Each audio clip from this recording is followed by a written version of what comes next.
హనుమంతుని జన్మ కథ. మన పురాణ ఇతిహాసాలలో ప్రధాన దైవాలుగా బ్రహ్మ, విష్ణు, మహేశ్వరుల పేర్లు వినిపిస్తుంటాయి. మన ఇతిహాసాల ప్రతి కథలో వీళ్ళ ప్రమేయాలు తప్పకుండా ఉంటాయి. అటువంటి మన పురాణాలలో చాలా మంది దేవుళ్ళు ఉన్నారు.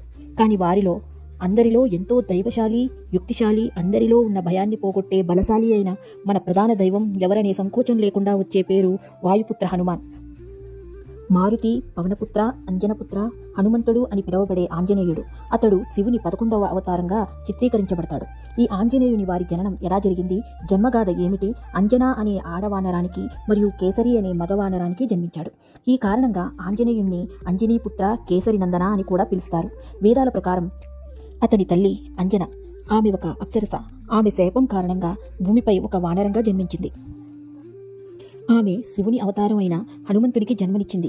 తరువాత శాపం నుంచి విముక్తి పొందింది. వివిధ కారణాల ప్రకారం హనుమంతుని పుట్టుకకు వేరొక కారణం ఏమిటంటే, అయోధ్య రాజు దశరథునికి తన భార్యలకు దైవిక సంతానం కలగడానికి తనకి అగ్నిదేవుడు పాయసాన్ని ఇచ్చినప్పుడు రాముడు, లక్ష్మణుడు, భరతుడు, శత్రుఘ్నుడు జననానికి కారణం అయిన ఆ పాయసంలోని కొంత భాగాన్ని ఒక పక్షి లాక్కొని దానిని ఒక అడవి మీదుగా వెళుతూ అంజన పూజలో నిమగ్నమైన చోట పడవేయగా, వాయుదేవుడు ఆ పాయసాన్ని అంజన చాచిన చేతుల్లో పడవేయగా అంజన ఆ పాయసాన్ని వెంటనే స్వీకరిస్తుంది. ఆ దయతో అంజన తగిన సమయంలో హనుమంతుడికి జన్మనిస్తుంది. ఆ విధంగా ఆ పరమశివుడు వాయుదేవుని దయ మరియు ఆశీర్వాదంతో కోతి మరియు వానరు రూపంలో అవతరించాడు.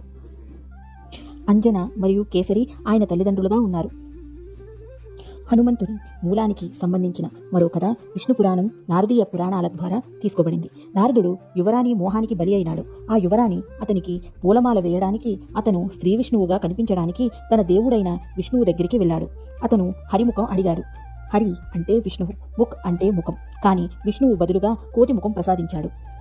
అది తెలియక నారదుడు యువరాణి దగ్గరకు వెళ్ళాడు. అది చూసిన ఆస్థానమంతా కోతి ముఖం చూసి నవ్వుతారు. నారదుడు ఆ అవమానాన్ని తట్టుకోలేక విష్ణువు ఏదో ఒక రోజు వానరుడి సహాయంపై ఆధారపడతాడు అని నారదుడు శపిస్తాడు. విష్ణువు నారదుని మేలు కోసమే అని విష్ణువు బదులిస్తాడు. ఎందుకంటే అతను వివాహ బంధంలోకి అడుగు పెట్టగానే అతను తన సొంత శక్తిని తగ్గించుకుంటాడు. హరి కోసం నారదుని అభ్యర్థనలో వానరానికి ద్వంద్వ సంస్కృతార్థం ఉందని విష్ణువు వివరిస్తాడు. అది విన్న నారదుడు తన ఆరాధ్య దైవం చేసే లోక కళ్యాణ కార్యక్రమాలను గుర్తించినందుకు, శపించినందుకు పశ్చాత్తాపం పడ్డాడు. కానీ విష్ణువు అతనికి పశ్చాత్తాపం పడవద్దని చెప్పాడు.